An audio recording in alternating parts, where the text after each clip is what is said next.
Ως προς τον αριθμό που αναφέρατε των διαδηλωτών, σε σύνολο διαδηλώσεων στην Κρήτη, αν κατάλαβα καλά, είπατε πάνω από 35.000 άνθρωποι έχουν διαδηλώσει κατά καιρούς στα διάφορα συλλαλητήρια για τα θέματα των νοσοκομείων.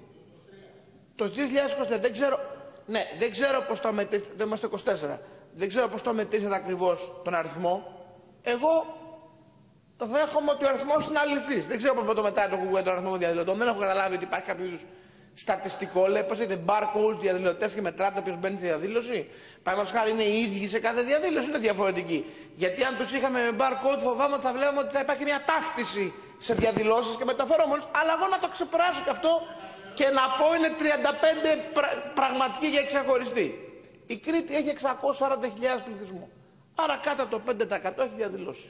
Άρα το 95% δεν έχει διαδηλώσει. Άρα ο κόσμος είναι ευχαριστημένος. Κανένα πρόβλημα. Πού είναι το πρόβλημα? Αν είναι ο αριθμός αληθής.